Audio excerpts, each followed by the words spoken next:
up, sports fans. Your favorite sportsbook, BetUS.com, is back for our 28th year of NFL action. With the industry's biggest sign-up bonus of up to 200%, BetUS offers our members the opportunity to cash in on all your favorite sports, including NFL, NBA, MLB, and more. We've also got hundreds of new casino games, including the coolest new European slots, and our live dealers are waiting for you at the table. Sign up at BetUS.com today to get into the action. BetUS, where the game begins.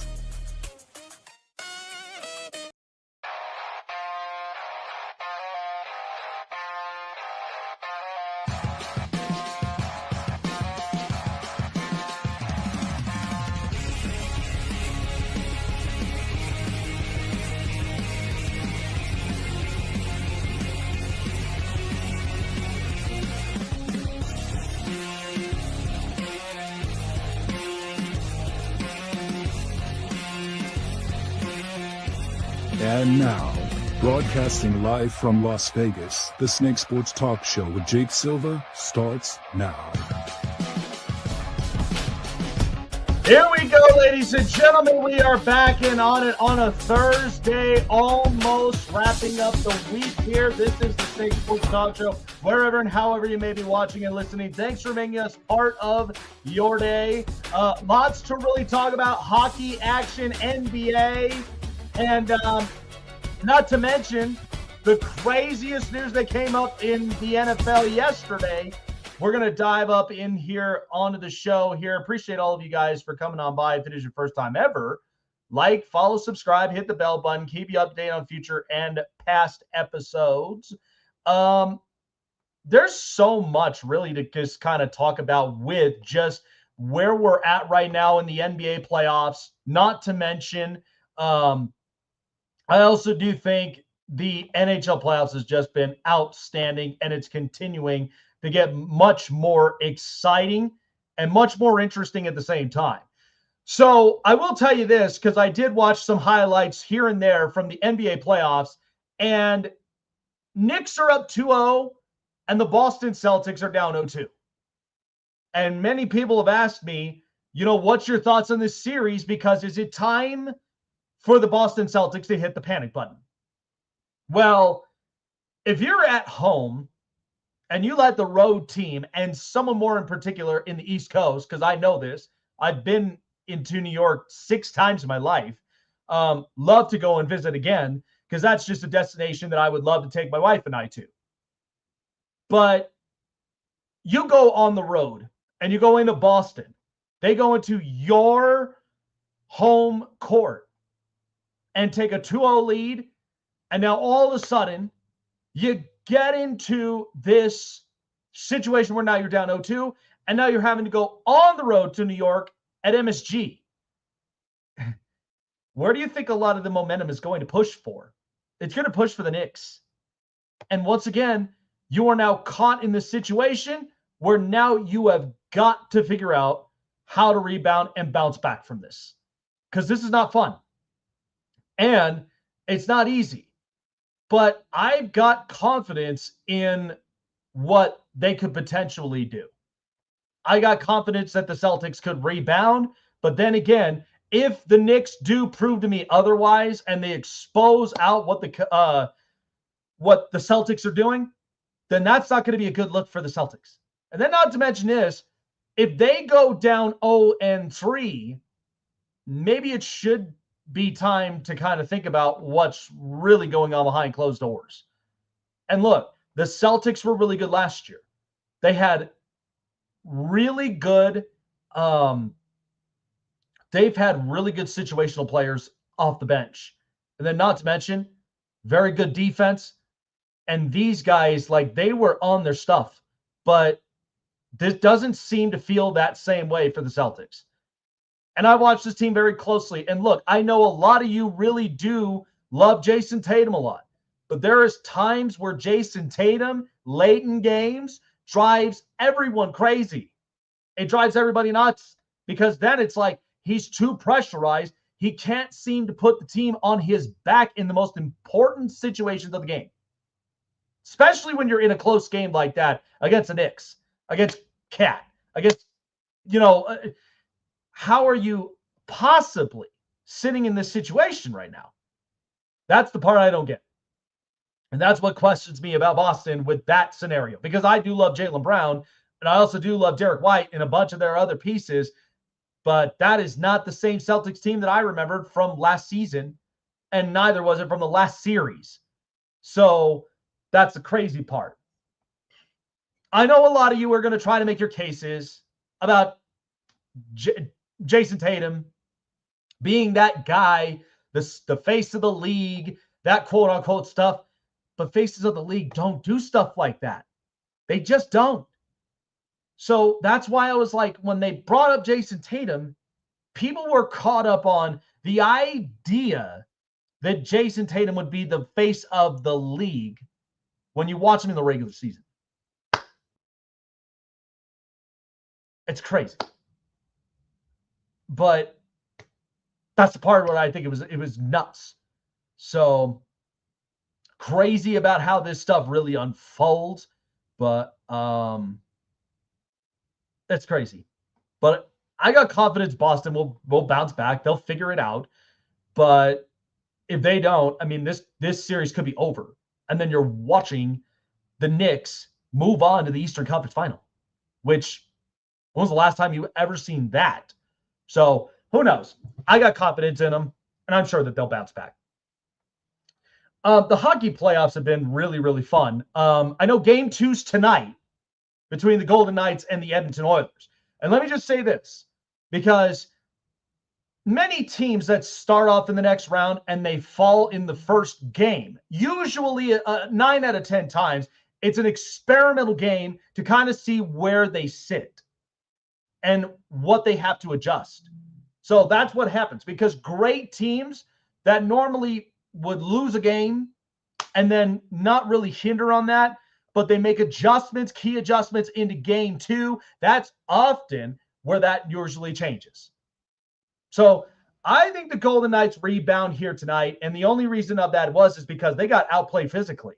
I mean, they were being thrown around, and, they just couldn't. They had 6 times, and I watched that game. I was going to end up doing a show up on Tuesday, but then I was like, well, I do want to catch Game 1 of this because, I mean, being from my hometown, diehard Knights fan, but I don't let my fandom get in the way of the show because it's all sports. You got to be fair.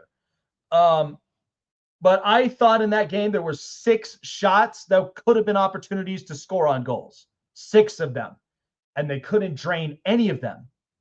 And you're watching guys like Connor McDavid, Zach Hyman, Leon Draisaitl, and Corey Perry, of all people. So, and I know, and Calvin Pickard was actually pretty decent as a goaltender. But I feel like tonight is the night that the Vegas Golden Knights really rebound this back. I mean, Mark Stone looked very, very good. But I thought that last game, in Game 1, they were sliding all over the ice. They couldn't really keep up on their feet work. Passing was way over the top, and they could not figure out their communication. And that happens with a lot of teams. But you cannot, and most teams do not move forward into the next round playing like that. That's usually how that always adds up. But like I said, I thought the Kings would have made it through in that series against the Edmonton Oilers. I was wrong on that. And now you're facing off against Connor McDavid, and the last time that they beat them in a series was the year they went and won the cup. So to me, I have the fullest confidence of Vegas because I love their coaching. I also love a lot of their specialty players that they've got on all of the blue lines. And then at the same time, defensively, even without Alex Pietrangelo on the ice, they've done a very good job containing, congesting a lot of just the inside spots. That's what you got to do. They had bodies everywhere. So I think they bounce back. I think they rebound tonight, could go tied, and before going on the road to Edmonton. So, and it's been a very fun and exciting series. And lots of these games have been very exciting. In fact, Toronto, like I said on the show a couple of episodes ago, I said this is the best looking Toronto Maple Leafs team that I think I've ever seen in a long time. And with Craig Berube there at the helm, like, it's working. They actually got everybody all consistently in line. And that's exactly what we kept talking about with Toronto for years. And Joseph Woll, by the way, he actually did pretty good. He was very solid. even after Anthony Stolarz went down with the injury, but I don't know how severe the injury honestly could be. He might just miss a game and then maybe come back in game 3 or maybe game 4. But Toronto looked very good. And by the way, I'll be talking a lot more about the Dallas Stars and Mikko Rantanen because I know everyone here in Denver was freaking out about the whole Mikko Rantanen trade. And once again, I'm going to revisit this and I'm going to tell you just exactly with what I've seen from Mikko Rantanen and the Dallas Stars because they are a team on a mission. But yeah, I've got my money on the Golden Knights tonight to tie up the series in Vegas before they've got to head up on the road and try to take one potentially on the road against the Edmonton Oilers. So can't wait. It's going to be exciting. And yeah, usually these games are always exciting for Vegas. All righty, folks. Good stuff. Got a fun episode as well. But I'll tell you what, it's going to get better and better from here. And by the way, news updates in Pittsburgh. I'll be talking a lot about that. Not the Steelers. We will be talking about that trade too. And then, but it's going to be more about the Pirates because there was a news that actually broke out here earlier here up onto the show. We'll talk about that here after the break. All righty, folks. Well, I've been telling everybody that they need to get on the heels and not to mention on the edge of their game with BetUS today because, man, bet lines, betting tickets, and not to mention their award-winning sports book for over 30 years has just been getting hotter and hotter, and you want to strike when the iron's hot, right? You love that saying? Check out BetUS for yourself, okay? Top-of-the-line best prop bets, betting lines, everything for you to keep you on the edge of your game with all sorts of winning expertise analysis before you even place your bets. And best of all, when you sign up, you get your very own account manager to give you the best in what BetUS wants you to experience. That's what a lot of these account managers do. And I'll tell you what, they're the best of the best. I got my own. Definitely shows me all of the ropes of what I need to know of what's happening. Playoffs, Major League Baseball, all that's good stuff. Even UFC fights. That's going to be a lot of fun too. But I appreciate it, everybody, for listening up and onto the show because once you go up onto BetUS, let them know Jake the Snake Silva sent you. And you guys will get your exclusive discounts as well. Sign up, $50 or more into your deposit in the first 3 deposits of up to $2,000. Okay, so what are you waiting for? All the money is in the pot right there. Go on to BetUS.com. Also, casino play. For all of you that love slots, tables, and so much more of the casino entertainment, go and check it out as well. Gambling problem, call 1-800-GAMBLER or seek therapy in your respective states wherever you're eligible to play BetUS because we don't want you to bet and gamble irresponsibly. So bet and gamble responsibly with BetUS here today. BetUS, where the game begins.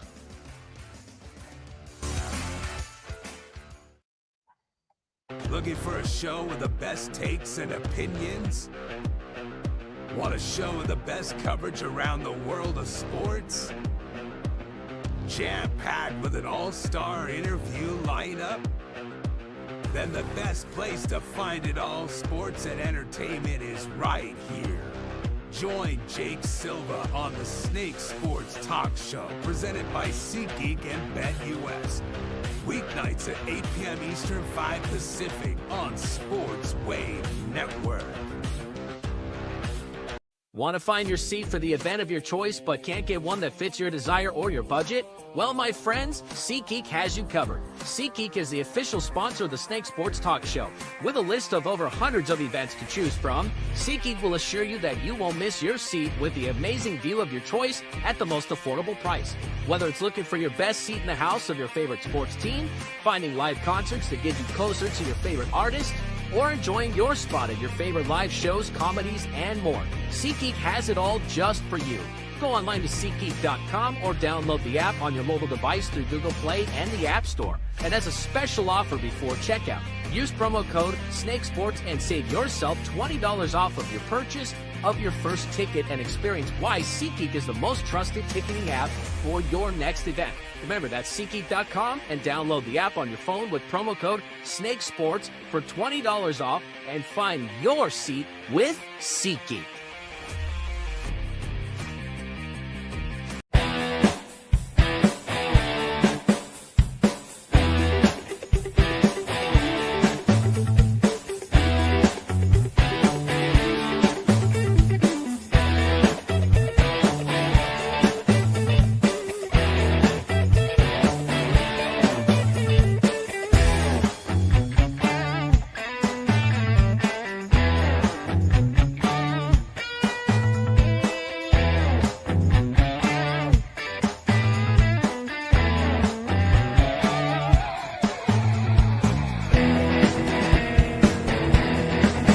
Snake Sports Talk Show is sponsored by Muscle Tech, with hundreds of supplements and vitamins to choose from, all packed with 100% all-natural proven ingredients. You can be sure that Muscle Tech will give you the edge and the boost to train and look like your fit and healthy best, whatever your goals are. Try Muscle Tech today and use promo code SNAKESPORTS to save 30% off your purchases.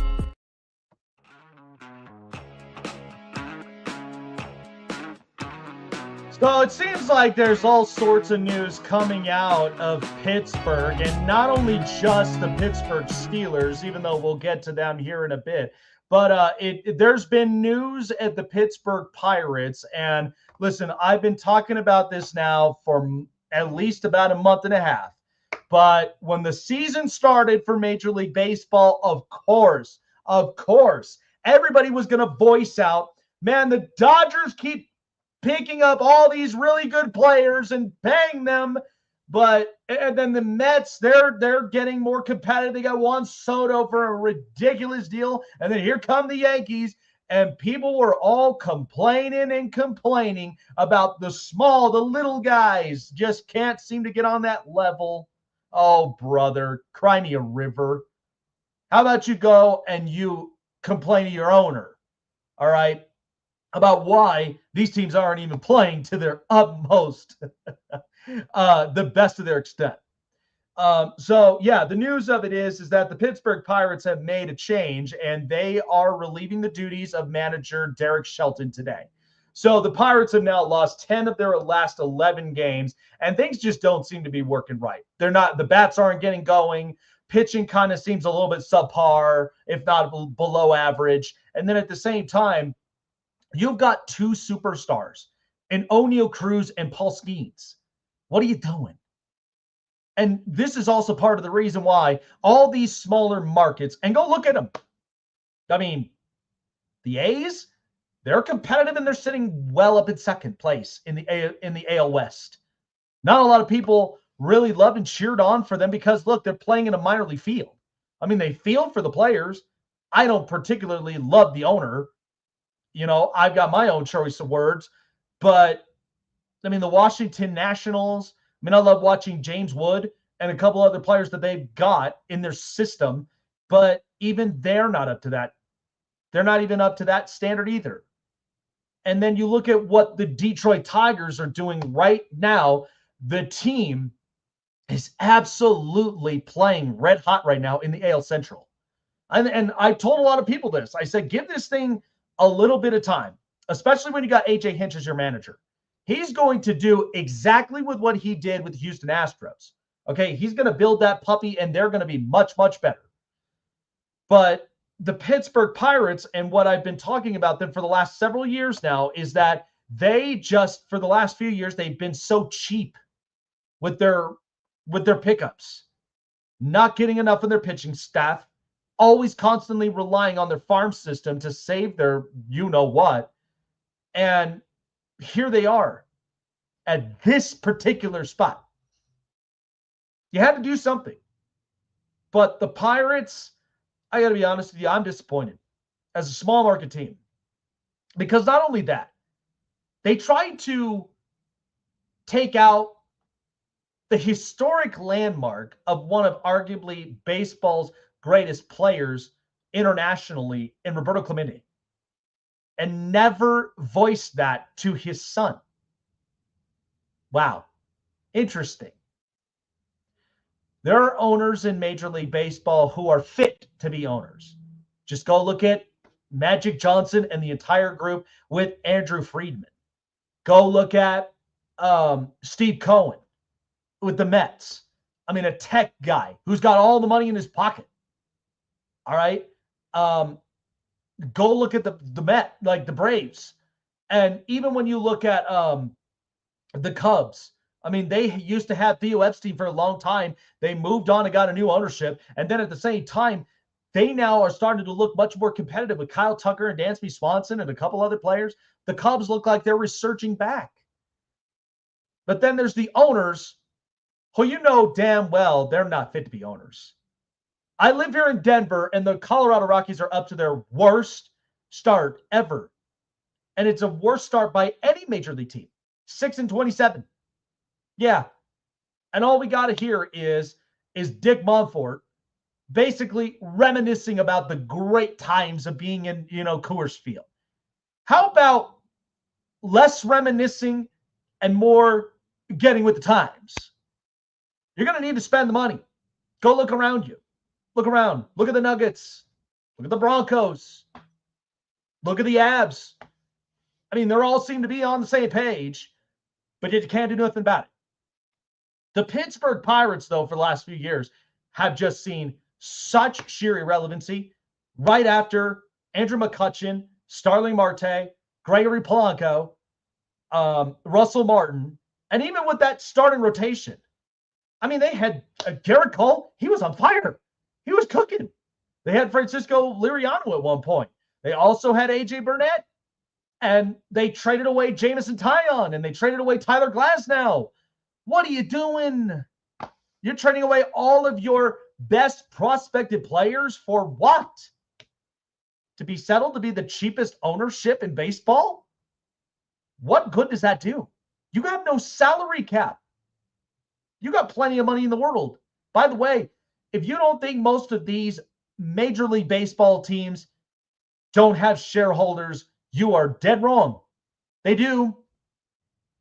Because if I'm going to tap into my shareholders' money, of course I'm going to pay it back. It's just like anything. Student loans, credit cards. You're not going to max those out. You want to utilize the money in order for you to go and get players and then get paid back afterward from ticket sales, merchandises, concessions, all that stuff. You can pay all that back. But what's funny is that the Dodgers, they cracked the code because look at how they're utilizing the deferred comp money, and that's not illegal. I mean, I work in a government sector, and I know what deferred comp is. I have it myself. It's just separate money to put away. It's also taxed, And when I pull it out, I got to obviously pull that out after I've worked for 30 years, and then that way I don't get the tax penalty. What's wrong with that? And at the same time, you're complaining about them going and getting all these players and they're cracking the code. It's like it's like to everybody else, it's a Chinese puzzle. And then here's the Dodgers, smart-minded organization with smart-minded people in the building. And then they're just like, oh, this is so easy. Come on. And again, they needed a change. Don't get me wrong. The Pittsburgh Pirates needed a change of leadership. They did. I mean, going through this and being in a state of irrelevancy now with Paul Skeens and with O'Neal Cruz, you're out of your gourd. And Pittsburgh is a fun place to be at. Okay, PNC Park, beautiful park. You go down the street and you go and watch the Steelers. Okay, at a Creasier Stadium. I guess that's called. I still call it Heinz Field. But I remember how the Steelers, proud, tough organization. And then you wonder why they don't even have an NBA team. I'm telling you guys. I just sit back and I look at this and I just go, wow. What a disappointment for some of these organizations and their ownerships. If you're not spending the money and you're not doing your fan base a favor, do yourselves a favor and sell the team. That's right. Usually that can solve a lot of problems. But they don't want to do that because They obviously are making all the money in the world just in order for them to basically get what? Tax breaks, all the rest of that other stuff. You know how it all goes. It's too much math for me. I can't keep up. But all I'm saying is they needed a change of leadership. They haven't even been competitive in the NL Central in the last few years now, because I'm watching Cincinnati, I'm watching Milwaukee, I'm watching St. Louis, and I'm watching the Cubs, like top to bottom. And by the way, it was the most mediocre division in baseball I've ever seen in the National League. Because you don't know if it could be the Brewers. You don't know if it could be the Cubs. You don't even know if it could be the Reds. So I just think it's crazy. I would honestly be interested to see Pittsburgh have an NBA team. Seriously. Because if we got the Sixers, why can't we have one in Pittsburgh? But now I can kind of remind myself why they don't have an NBA franchise in Pittsburgh, because of stuff like that. So you got one proud organization on one corner, and you got one that's just basically sitting along for the ride and yet not spending the money as they should. Crazy. Time for the news. This is the hot press. Yeah, it's really disappointing, and it's kind of crazy to me with the city of Pittsburgh and their whole just when the Pirates are good, it makes like our show interesting, but they don't. All we got is Paul Skeens, O'Neal Cruz, and nobody else. Shocker. How interesting is that?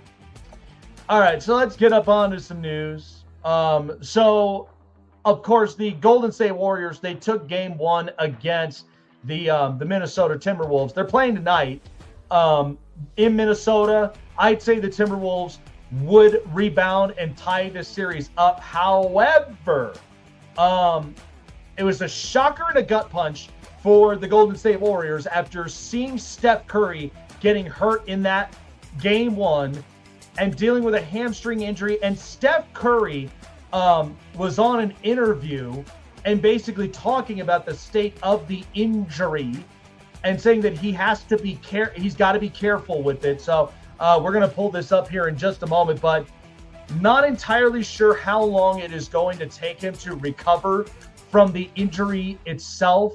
But they are monitoring it very, very closely. And Steph Curry, he's monitoring it very closely himself.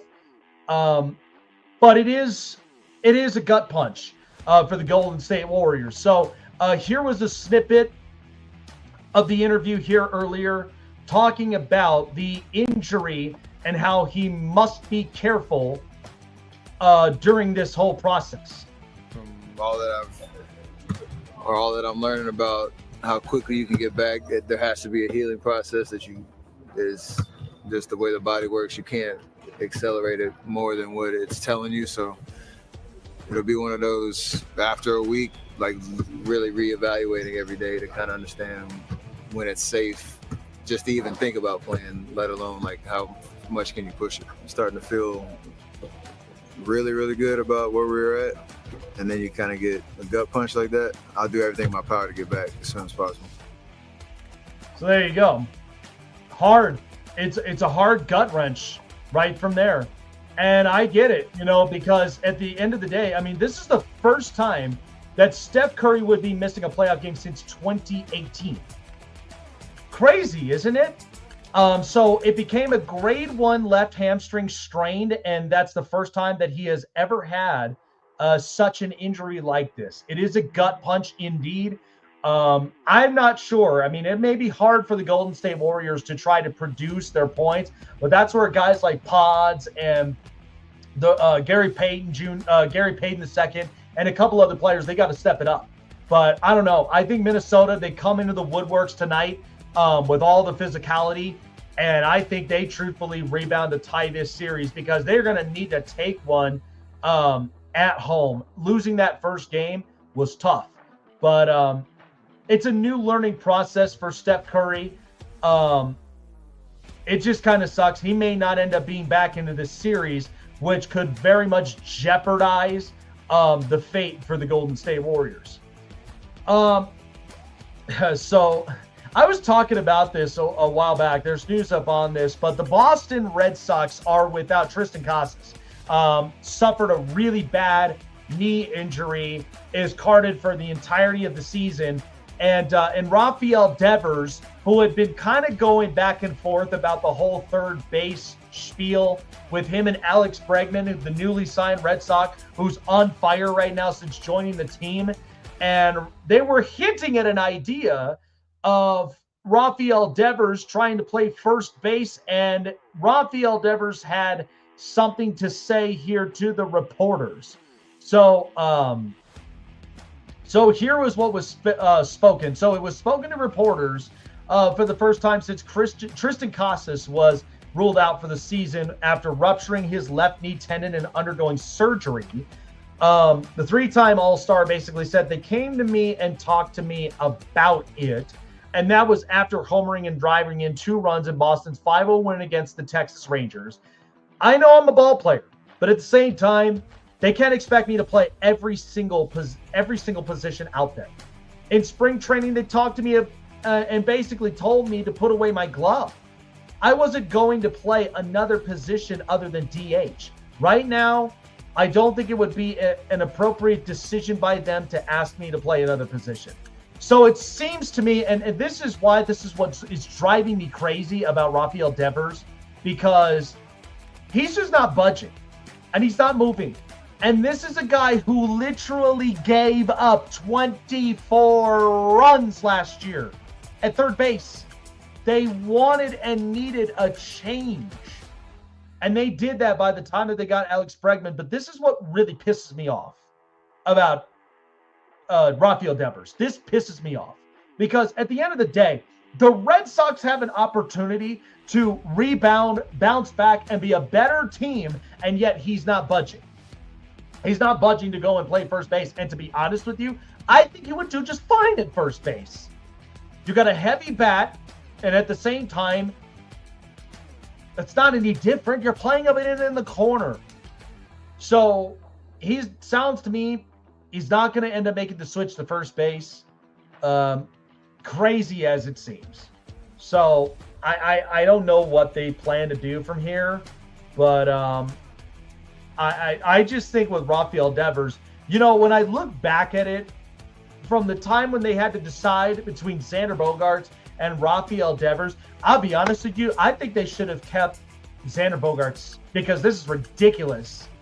The fact that you're not budging to switch to another position, even at first base, you're not switching from one corner to another. Like, are you out of your mind?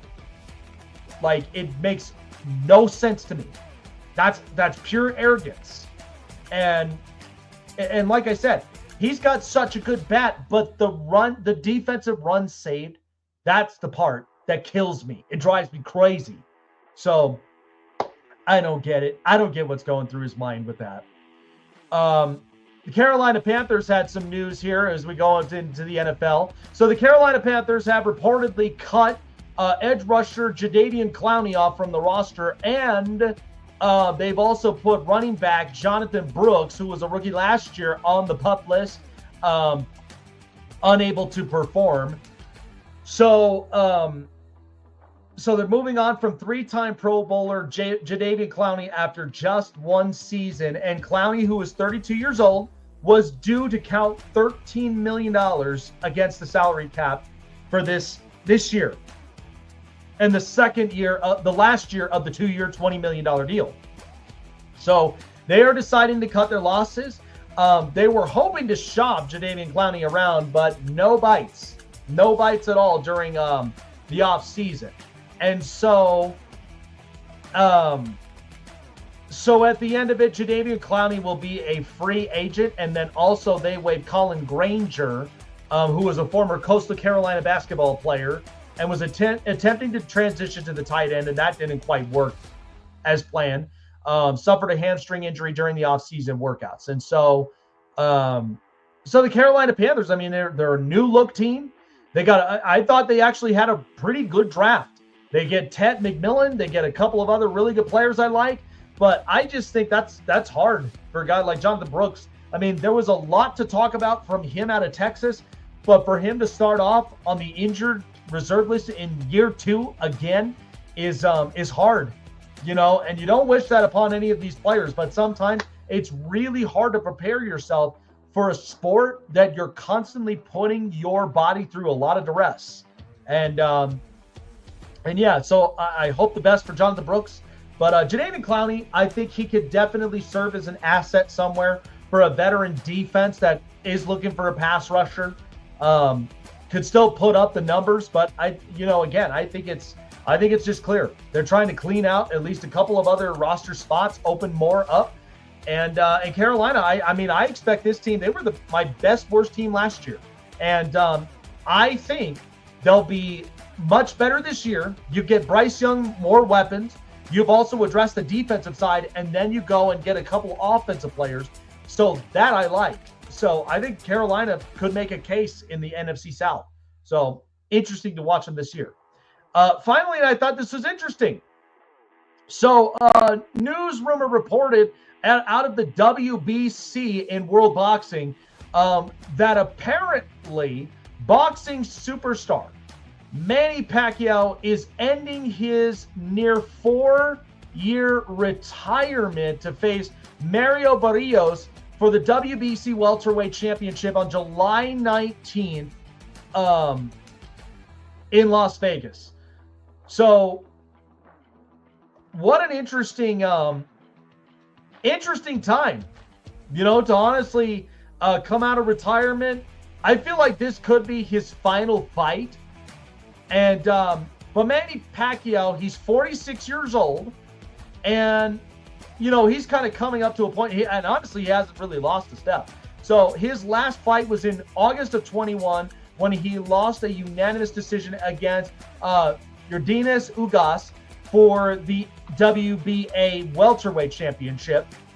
And after the loss, that was where Pacquiao announced his retirement up on social media to focus primarily on his political career. But boxing's first and only 8-division world champion has kept an eye on the sport that made him a household name. So the rumors of the return have circulated over the past year. In July 24, Pacquiao completed an exhibition boxing matchup against kickboxer Rukia Enfo at a Super Ryzen 3. And Pacquiao's name had been tied to a return fight with Barrios since late last year. So interesting. But Manny Pacquiao, what was being talked about this particular fight is, and Pacquiao said this to here, this was from Suleiman from the Nevada State Athletic Commission. They've also already cleared to compete. At this time, Mario Barrios is going to face Manny Pacquiao in July, and that's a tremendous fight. So boxing's first and only 8-division world champion is set to be inducted into Boxing's Hall of Fame next month. So Barrios, fighting out of San Antonio, 29-2-1 with 18 knockouts, and last fought against Abel Ramos on the undercard of Jake Paul's decision win over Mike Tyson. So he won the interim WBC title in September of 23 when he outpointed Ugas and was elevated to full champion in June. So really interesting fight. But I got to see with how Manny Pacquiao really looks like in the ring after all these years, because that's 4 years away from the ring. And usually sometimes boxers, they tend to kind of get a little sluggish after a while. But knowing Manny Pacquiao, and yeah, he is very clinged into his boxing career. You know, so he stays in fit shape, but he's also clinging to his family and clinging to his political stances as well, because he's also going into politics. So, you know, especially for his home country. So Manny Pacquiao, I wish him the best. I think this is going to be really, really interesting. But I mean, it's been 4 years away, and him at 46. I mean, I think a lot of this too was, if we didn't get the Mike Tyson fight against Jake Paul, you wouldn't see a whole lot of these fighters just come out of retirement for anything. And now you got Manny Pacquiao coming out of retirement, fight one last time in the WBC Welterweight Championship. Maybe to prove a point. Could be interesting. But again, I love Manny Pacquiao, but it should be interesting to see the state of his physicality after being away for so long. All right, there was the news. This is the hot press. So I didn't get a chance to express my thoughts on the recent trade that happened yesterday between the Dallas Cowboys and the Pittsburgh Steelers, where the Cowboys acquired wide receiver George Pickens, and they threw a 3rd and a 6th round pick to the Pittsburgh Steelers in return. Folks, lots of people have been kind of breaking this down. Some people didn't like the trade because of George Pickens' character and some of his off the field stuff, and then what he does up and on the field.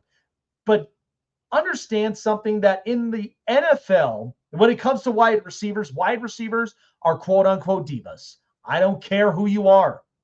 You're the one with the speedster car. Okay, you got the Lambo, you got the Aston Martin, you got the Bugatti. Okay, you're the sports car that you know is fun and all on the best time of the months.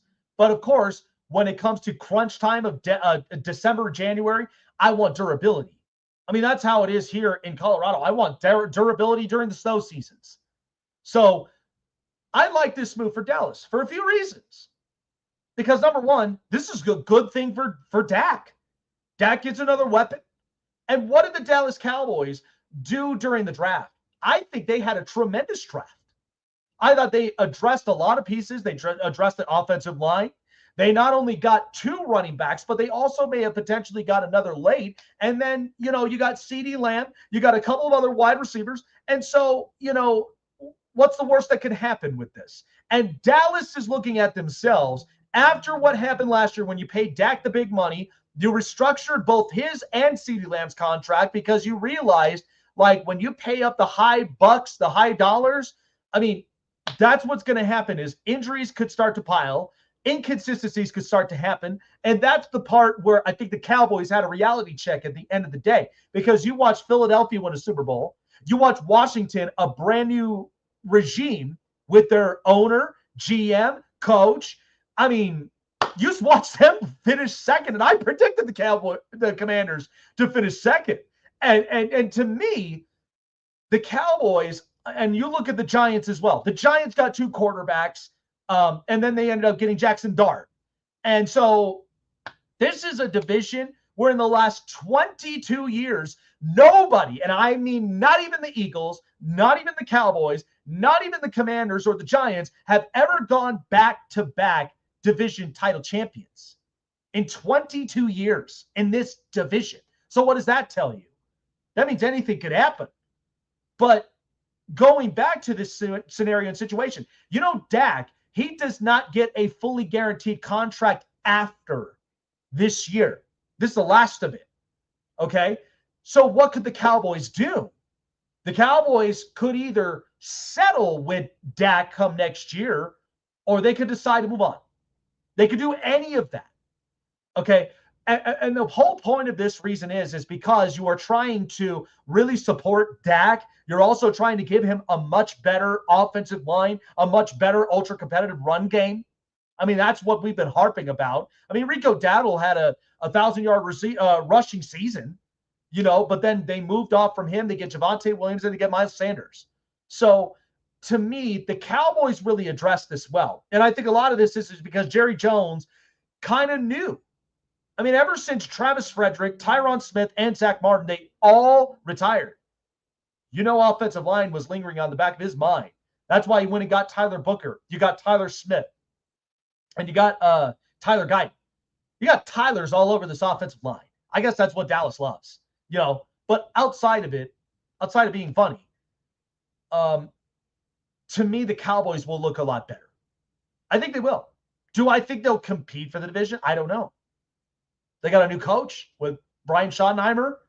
If he works with Dak, and Dak is throwing for at least less than 35, or 35 passing attempts, you don't want to go over that limit because then you become Dak reliant. And that's the part that made you so inconsistent, and that's where that drop-off happened. But the Giants got to win right now, because that's the sake of Joe Shane's job being on the line and Brian Dable's. But I think truthfully, I'm rooting for Dable because I love him as a coach. I think he does really well. I just think he's guilty by association because the front office of the Giants are a mess. It's terrible. So I think, in my opinion, with this entire move, the Cowboys will look much, much better. But now I'm going to the other side of the Pittsburgh Steelers, and this continues to validate my point. Why the New England Patriots will be in the playoffs before the Steelers.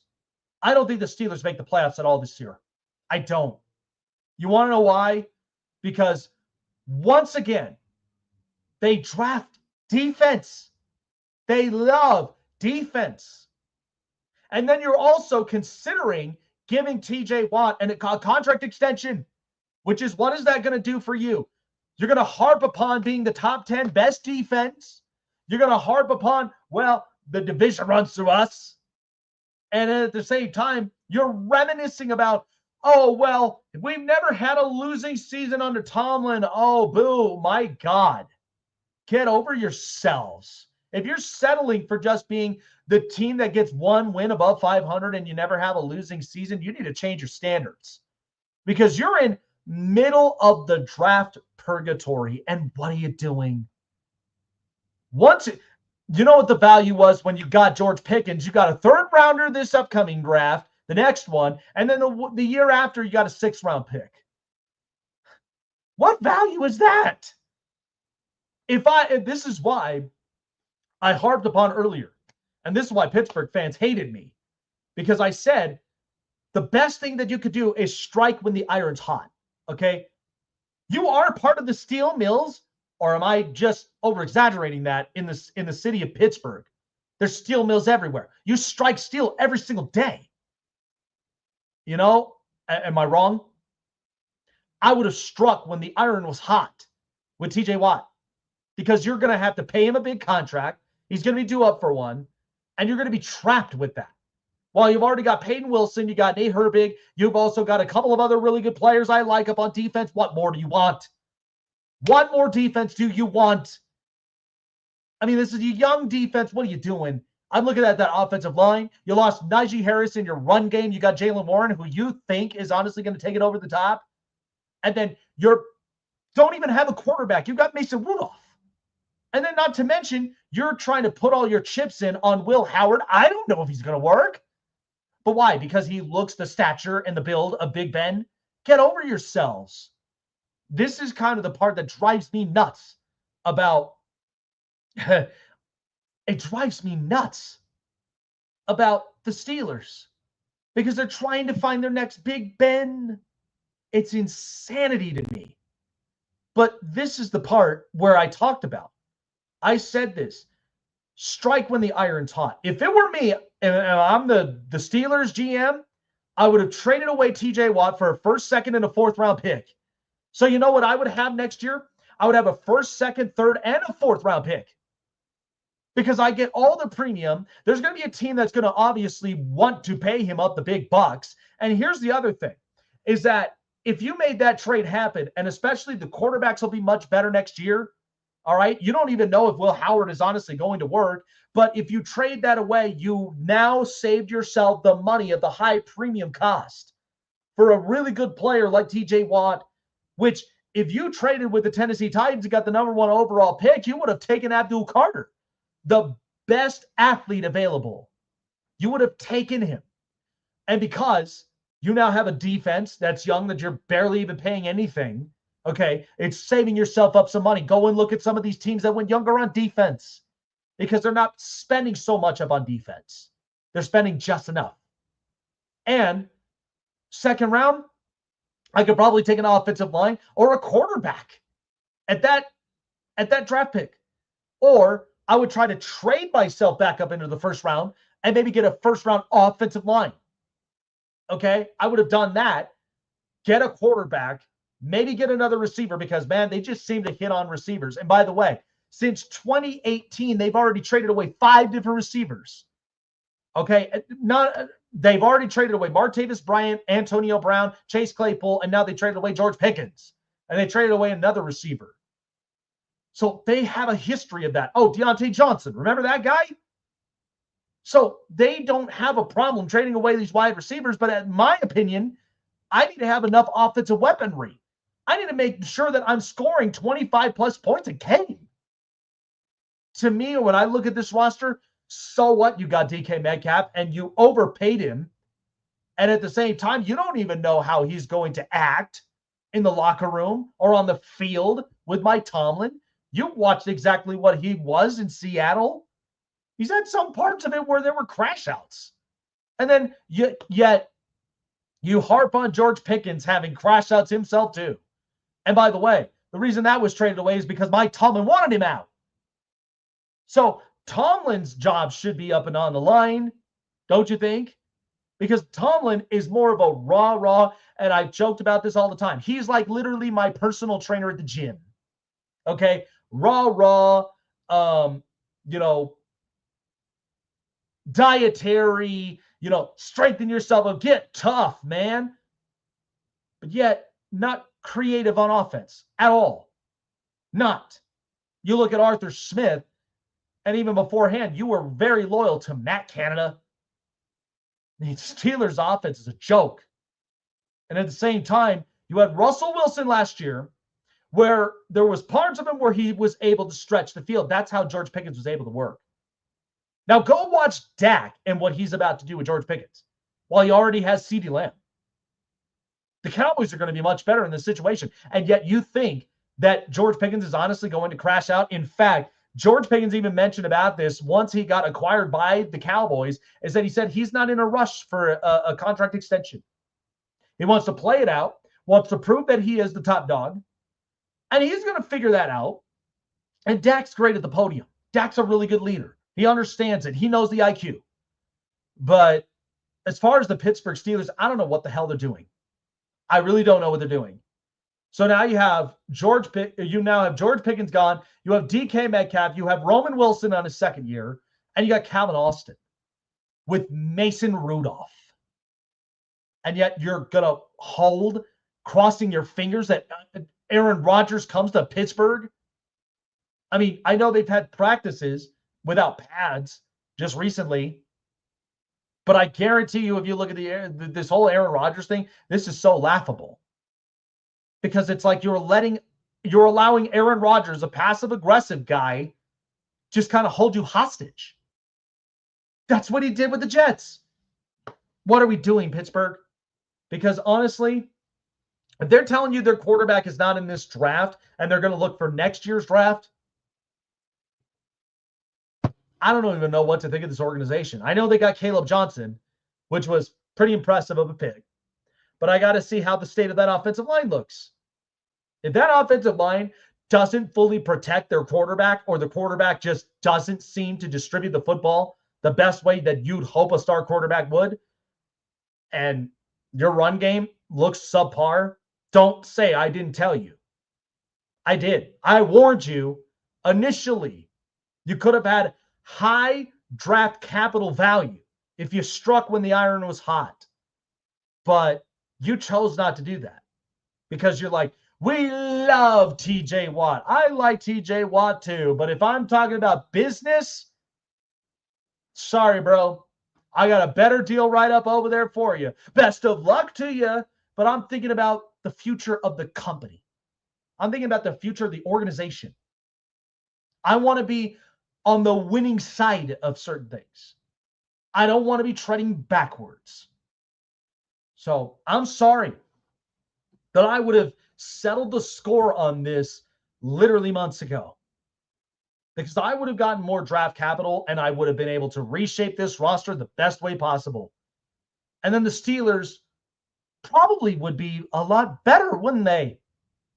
Because you know what's going to make Pittsburgh fans very salty is when you watch the Cleveland Browns literally finish better than the Pittsburgh Steelers. And guess what? They've got 2 first-round picks next year. You know what they're going to use it on? Potentially a quarterback, potentially an offensive line, potentially on a running back, or maybe the next edge rusher to pair up with Myles Garrett. That's what the Cleveland Browns are going to do. And the Cleveland Browns are going to be sitting up there laughing at Pittsburgh. You think Pittsburgh fans want that? No, they don't. So don't say I did not warn you. But this is just classic. And to me, I feel like Mike Tomlin's job should be on the line because he's the one who wanted George Pickens out of here. Said, go kick rocks, buddy. Just watch George Pickens. Honestly, when he catches for about 60, if not 57 of the passes that are thrown to him 90 times, and he has 1,000 receiving yards and he probably scores for about 6 to 7 receiving touchdowns, you are going to literally have your jaws drop. And then Dallas probably would award him a 3-4 year contract extension. I'm just saying. You could go ahead and put my face all over all of the brick wall buildings in Pittsburgh and have a wanted sign all you want, but don't say I didn't warn you. Because honestly, I would have thought Pittsburgh would have figured this out by now, and they didn't. In fact, the coaching, not that creative on offense, just a raw type coach that's like my own personal trainer at my local Planet Fitness. Like, come on, man. What the hell are we doing? It doesn't make any sense. Any of it. So, but good luck with all the crash outs all season long. Good luck. Because if you really think Aaron Rodgers is the be-all, end-all of your answers and all your problems, you're going to figure that out one way or another, and the Jets are going to show you why. I honestly look very confident at the Dallas Cowboys today. Much more than I do of the San Francisco 49ers, much more than the Pittsburgh Steelers, and a couple of other teams I'm sure will come to mind. But I feel good about the Cowboys in this particular situation. I like it. And you know what? You're going to have a quarterback. That's the one thing that the Pittsburgh Steelers don't have. So, and I like Dak.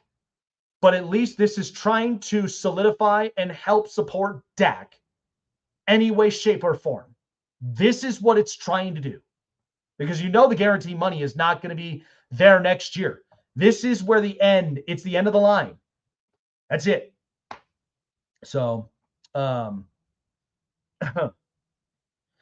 appreciate everybody for joining me here up and on the show, guys. We're almost there to the end of the week. We got Friday tomorrow. That's some fun stuff all booked up for you guys. Next week, like I said, my co-host is back. And I know he's been kind of missing up on a ton, but he's been keeping up with everything that's been happening all throughout the last couple of days. But appreciate all of you guys for joining up on here onto the show. Jake the Snake signing off here, guys. Have a wonderful and terrific Thursday, and we'll see you guys on a fantastic Friday tomorrow. And we got a lot to really unfold and uncover because we've got the schedule released next week.